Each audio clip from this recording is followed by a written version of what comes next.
اعوذ باللہ من الشیطان اللعین الرجیم، بسم اللہ الرحمن الرحیم۔ مرحوم قلینی رحمۃ اللہ علیہ نے اپنی کتاب اصول کافی ہے، جلد نمبر 2 ہے، صفحہ نمبر 479 پر ایک باب آغاز کیا ہے، جس باب کا نام کیا ہے؟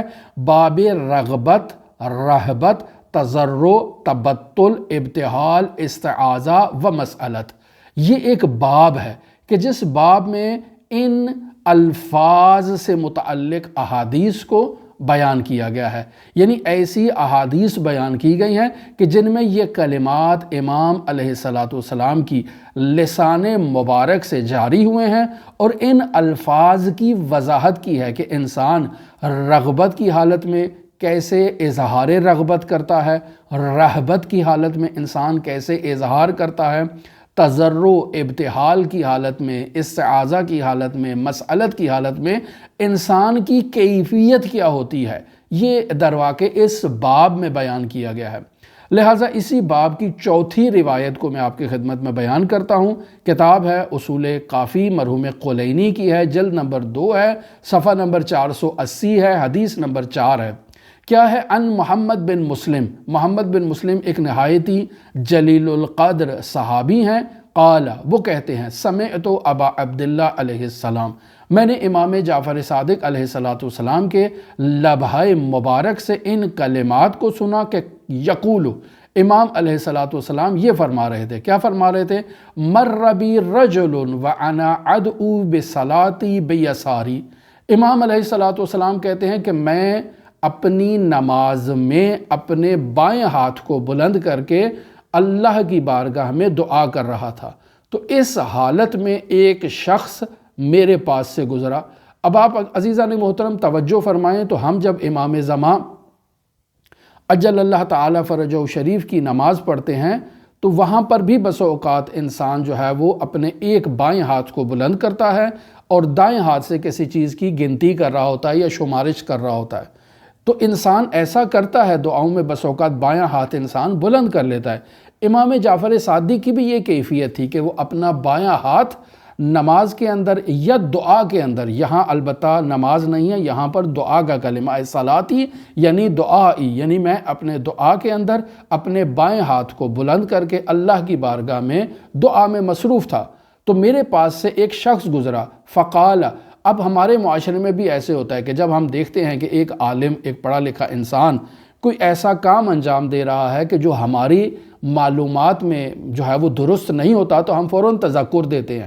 تو یہاں بھی یہ کوئی عالم فاضل شخص تھا کہ جس کو بہت شوق تھا امام علیہ السلام کو امر بالمعروف کرنے کا، تو یہ امام علیہ السلام کو تذکر دیتا ہے اور امام سے کہتا ہے، فقال یا ابا عبداللہ بیمینک، اے ابا عبداللہ، اے جعفر صادق، اپنے دائیں ہاتھ سے اللہ کی بارگاہ میں التجا کرو، بائیں ہاتھ سے اللہ کی بارگاہ میں دعا نہیں کیا کرتے۔ یہ گویا کہ امام علیہ السلام کو سمجھانے کی کوشش کر رہا ہے۔ جیسے آج کل ہمارے معاشرے میں عام لوگ علماء اکرام کو بہت نصیحتیں کرتے ہیں، امر بالمعروف کرتے ہیں، جبکہ انہیں اس بات کی طرف توجہ ہونی چاہیے کہ وہ خود پہلے عالم بنے، خود دین شناس بنے، دین کو سمجھیں، پھر وہ عالم کو امر بالمعروف کریں، یعنی وہ چیز جو ایک عالم جانتا ہے اور عالم بہتر انداز میں جانتا ہے اس شخص سے کہ جو نہیں جانتا، تو اس کو انداز سوال اپنانا چاہیے، انداز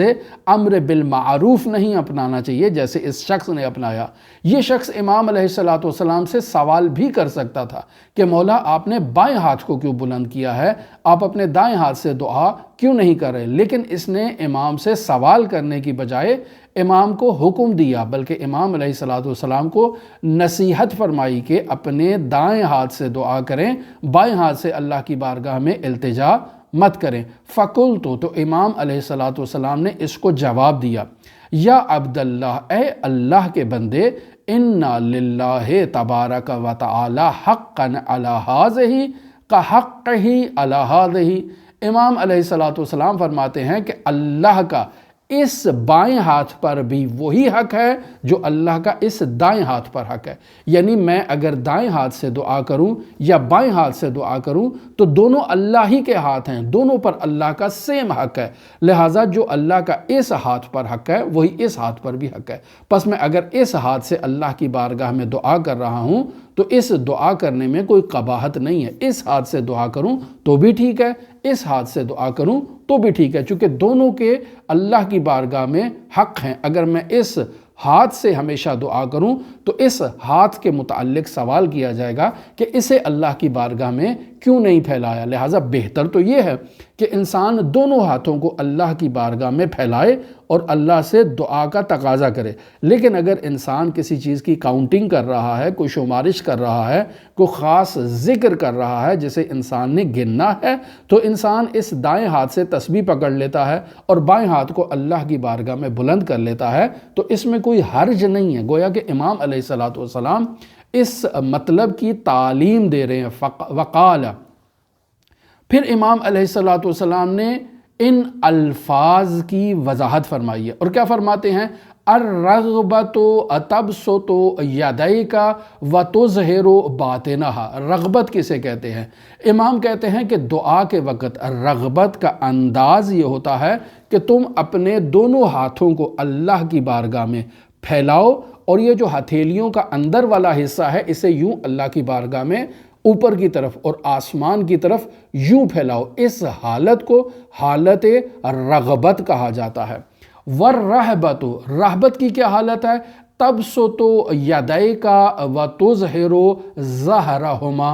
امام علیہ السلام فرماتے ہیں رہبت کی کیفیت یہ ہے کہ آپ اپنے دونوں ہاتھوں کی ہتھیلیوں کو اللہ کی بارگاہ میں یوں پھیلاتے ہیں اور اس کا یہ جو ظاہری حصہ ہے، بیرونی حصہ ہے، اسے اوپر کی طرف کرتے ہیں۔ یہ ہے حالت رہبت۔ اس حالت میں اللہ کی بارگاہ میں دعا کی جائے۔ پھر امام فرماتے ہیں وَالتَّضَرُّعُ، تضرع کی کیا کیفیت ہے؟ تضرع کی کیفیت ہے تحرک السبابۃ الیمنی یمینا و شمالا۔ یہ اپنا آپ کا دایاں ہاتھ ہے، اس دائیں ہاتھ میں یہ جو شہادت کی انگلی ہے اس کو آپ یوں دائیں اور بائیں جب پھیرتے ہیں تو یہ حالت تضرع کہلاتی ہے۔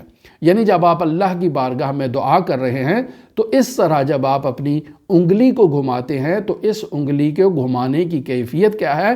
اسے تضرع کی کیفیت کہا جاتا ہے۔ والتبتل، تبتل کی کیا کیفیت ہے؟ تحرک السبابۃ الیسریٰ ترفعها الی السماء رسلا وتضعها۔ امام علیہ السلام فرماتے ہیں کہ بائیں ہاتھ کی یہ جو انگلی ہے اسے دعا کے وقت انسان اٹھاتا ہے اور یوں آسمان اور زمین کی طرف یوں اس کو کرتا ہے۔ یہ حالت ہے تبتل کی حالت۔ دعا کے وقت انسان جب اس کیفیت میں مبتلا ہوتا ہے تو یہ کیفیت ہوتی ہے تبتل کی۔ والابتحال، ابتحال کی کیفیت کیا ہے؟ تبسط یدیک وذراعیک الی السماء، کہ اپنے دونوں ہاتھوں کو یوں آسمان کی طرف انسان بلند کرتا ہے۔ اس حالت کو حالت ابتحال کہتے ہیں۔ آپ نے دیکھا ہوگا بعض لوگ دعا کے وقت یوں اپنے چہرے سے اپنے ہاتھوں کو اوپر لے جاتے ہیں، اور بس اوقات اپنی یہ کوہنیاں جو ہیں، یہ جو کوہنیاں ہیں انسان کی، اسے بھی انسان اپنے چہرے سے اوپر لے جاتا ہے۔ اس حالت کو دعا کے اندر حالت ابتحال کہتے ہیں۔ اور پھر فرماتے ہیں والابتحال حین تری اسباب البقاء۔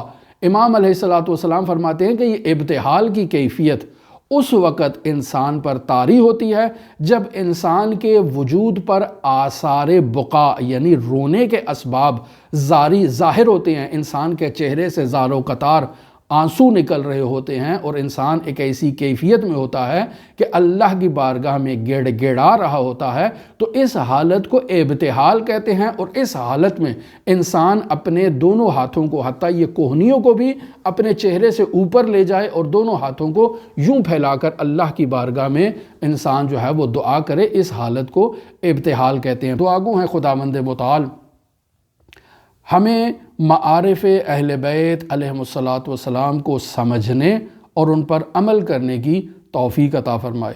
دعا گو ہیں خداوند متعال منجی عالم بشریت حضرت صاحب العصر صاحب الامر صاحب الزمان کے ظہور میں تعجیل فرمائے اور ہمیں حضرت کے اصحاب و آبان و انصار کی فہرست میں شمار فرمائے۔ اللہم صلی علی محمد و آل محمد وعجل فرج قائم آل محمد۔